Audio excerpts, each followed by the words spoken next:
Good evening, folks. It's Diamond with the Oppenheimer Ranch Project, Magnetic Reversal News, Sacred Geography, and Shinrin Yoku, bringing you a grand solar minimum update Friday, January 27th, around 8:30 p.m. Mountain Time 2023.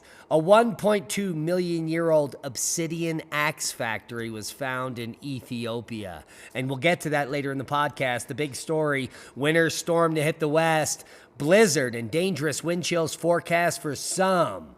Keep calm. It's boom time. Dangerous Arctic blast to send the coldest air of 2023 across the northern U.S.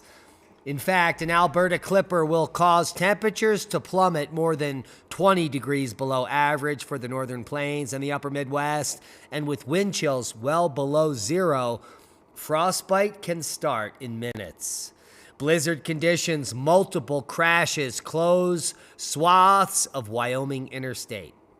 Wow. Hundreds of miles along the three interstates in Wyoming are closed Thursday night due to winter conditions and crashes, according to Wyoming Department of Transportation.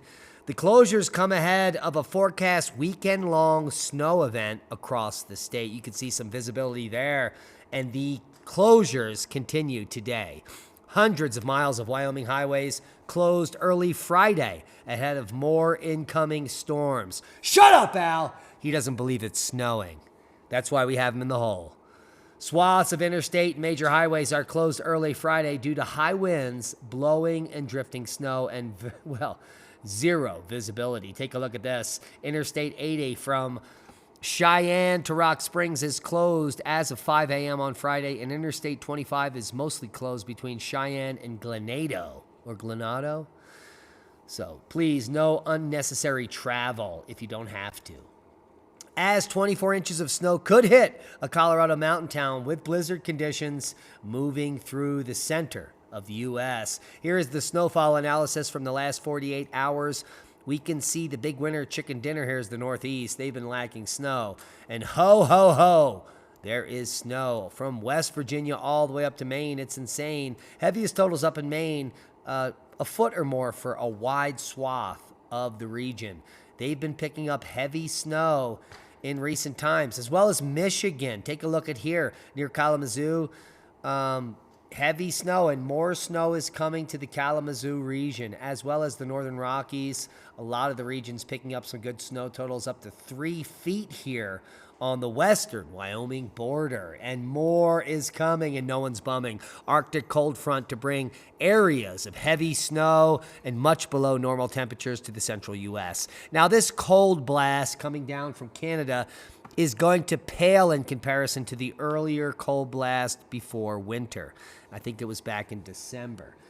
This will just be a tippy touch of what's happening up in Canada. A strong cold front will sag south across the central U.S. today through this weekend, with heavy snow and gusty winds from the northern Rockies into the central plains.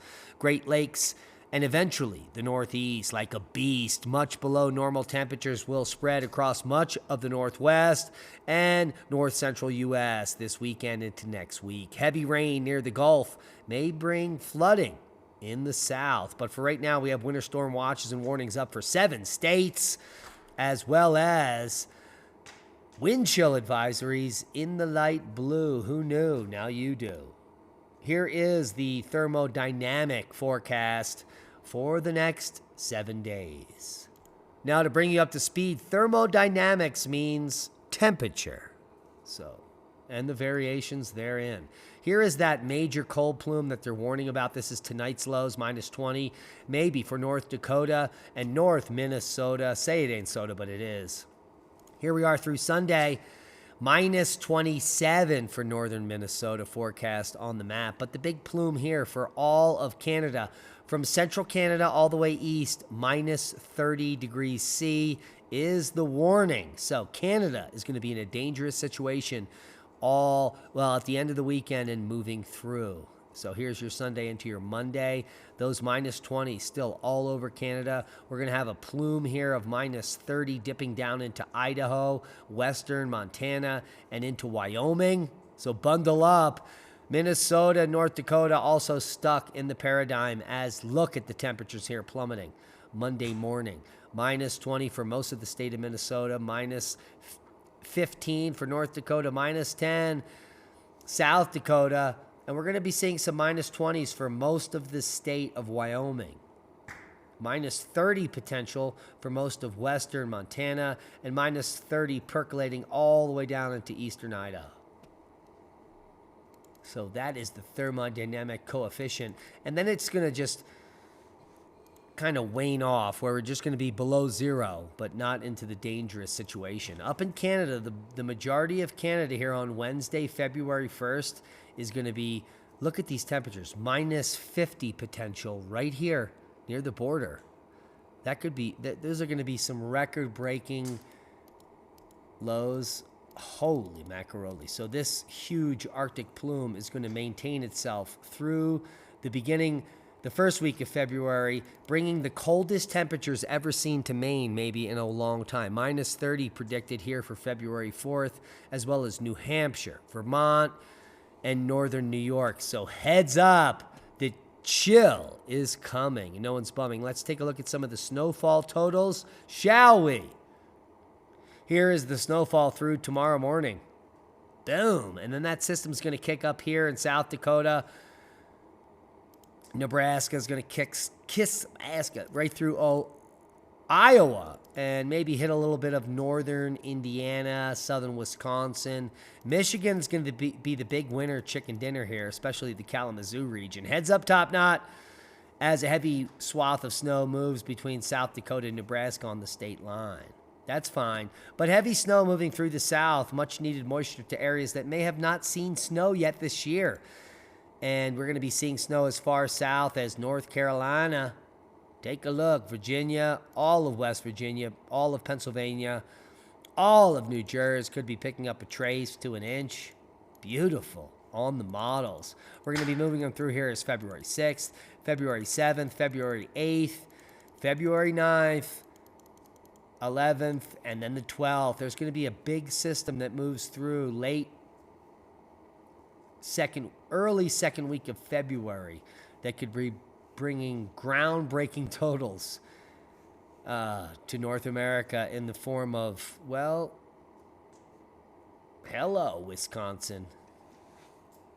Take a look at that. So we're going to keep a close eye on those models because they're notch models, but we do have continuous heavy snow in the western Rockies, so the snow water equivalent is going to continue to build for the next 2 weeks. That is good news. Now a quick jump over to Europe, and we're going to take a look at the snowfall totals over here.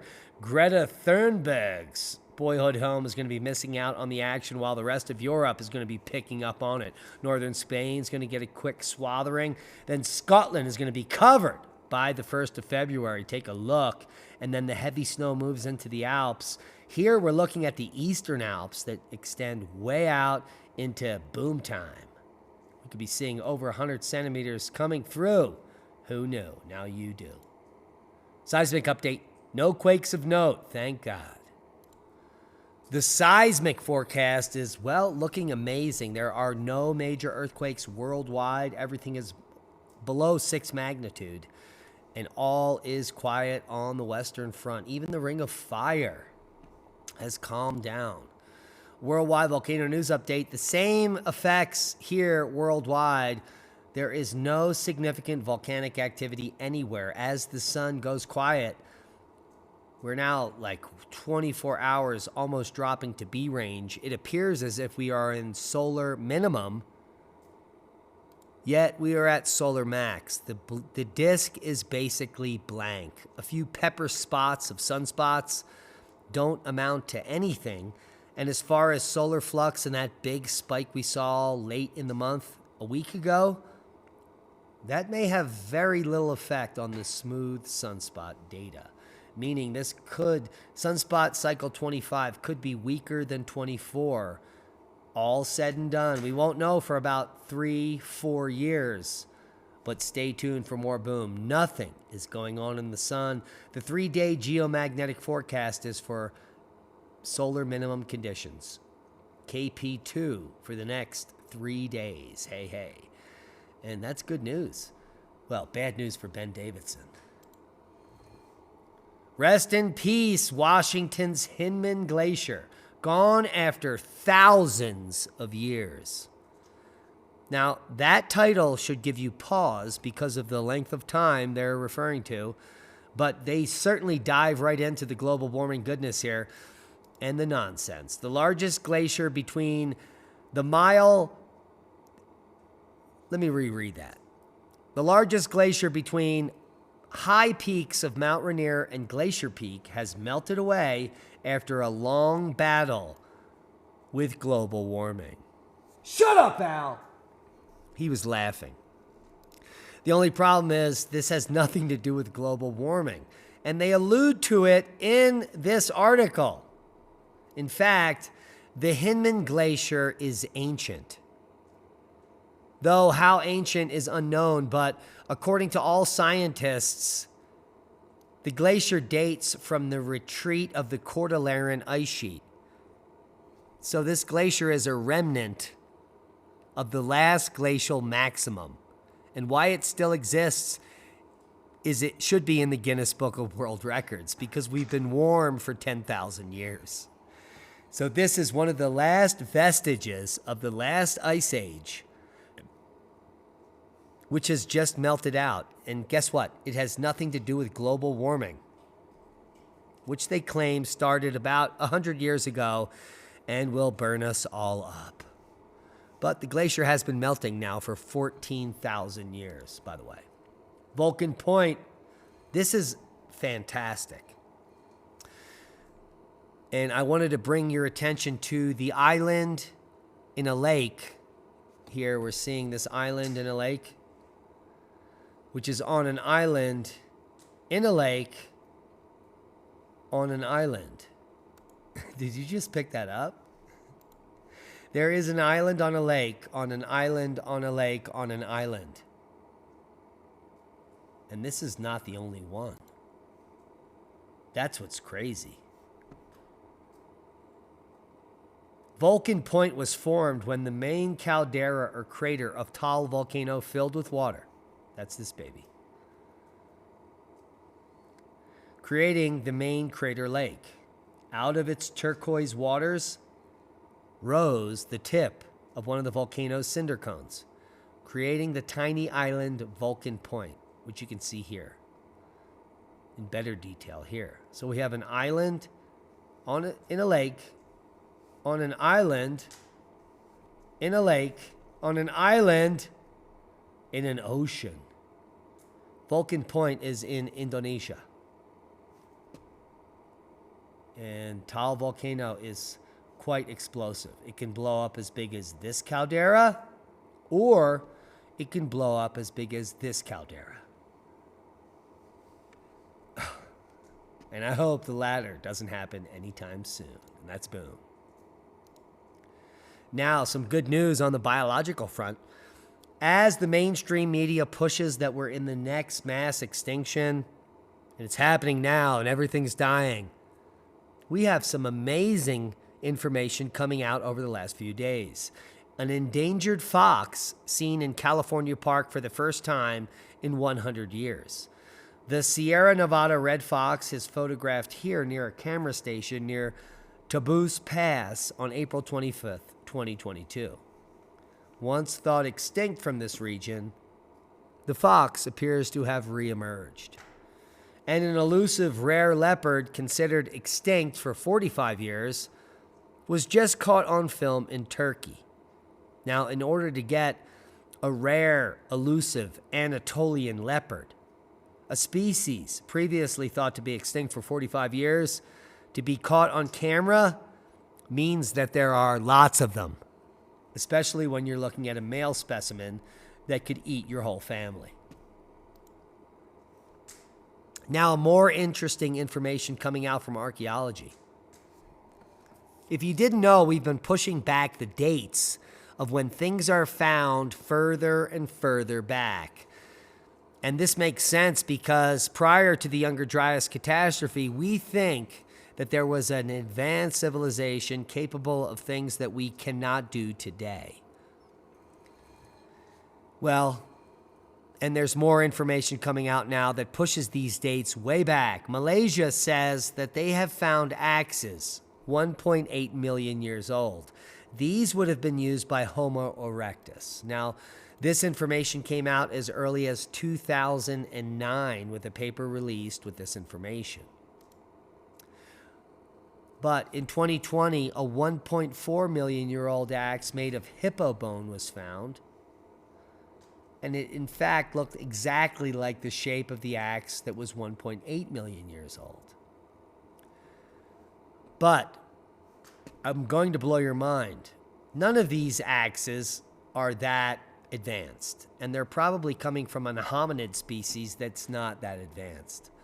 In fact, they estimate these are coming from Homo erectus. But recent finds in Ethiopia show a very advanced culture emerging 1.2 million years ago.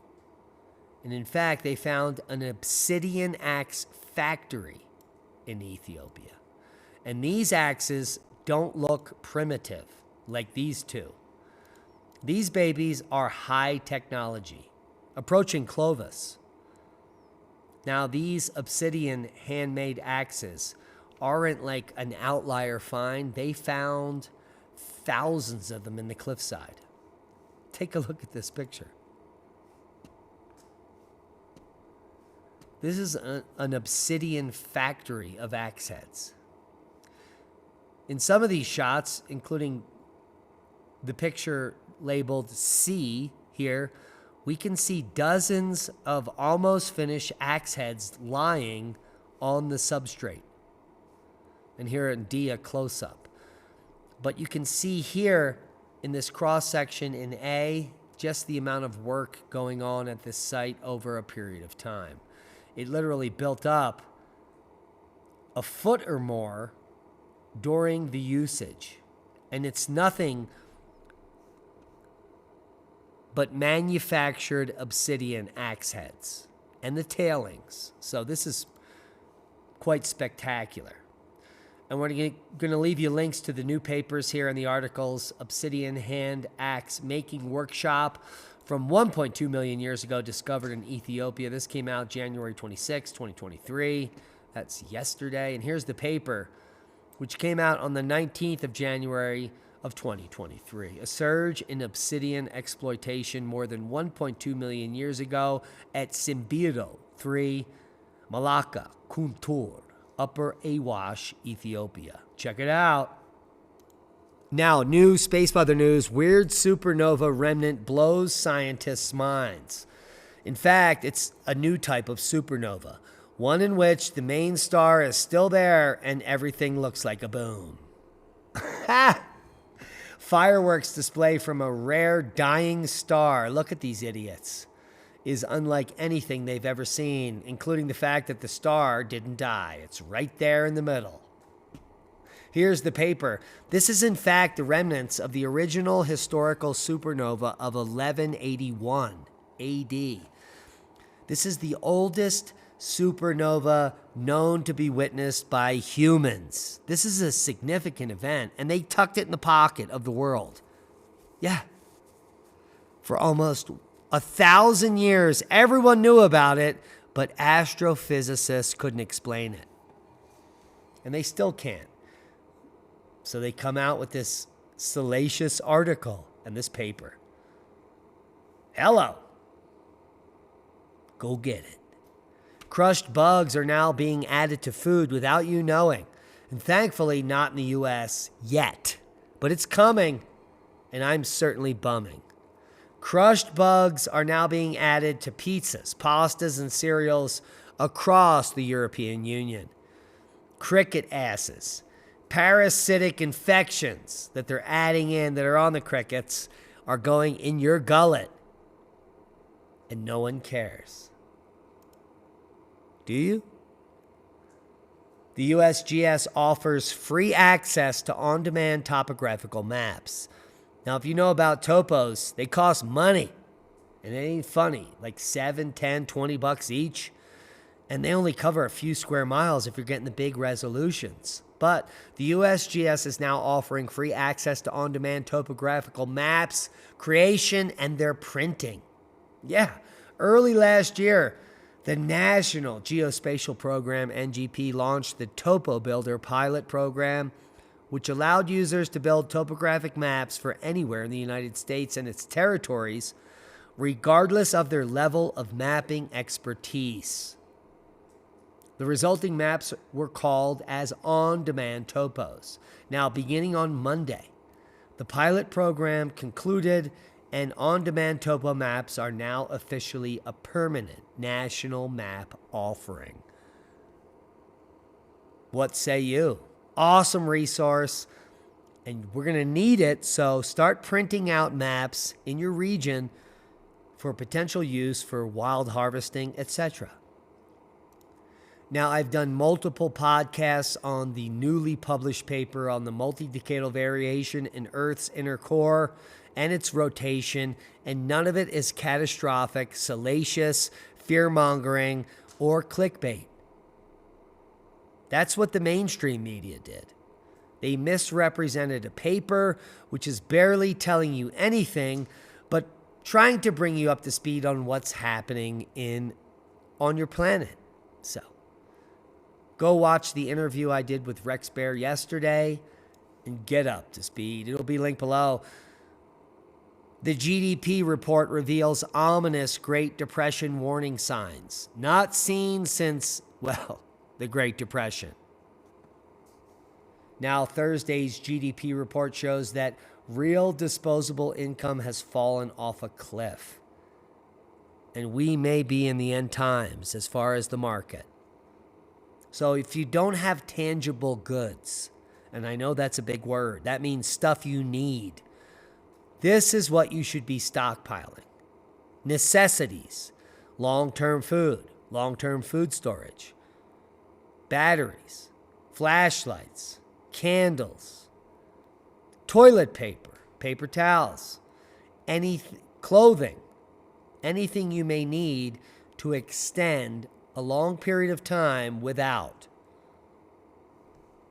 And I got the cloud. Now, if you're sick of wars, and I am, Rage Against the War Machine, anti-war rally, Washington, D.C., February 19th. I had nothing to do with this, but maybe I did have something to do with it. Please come out if you can support. Bring your guns. Open carry. February 19th. Rage Against the War Machine.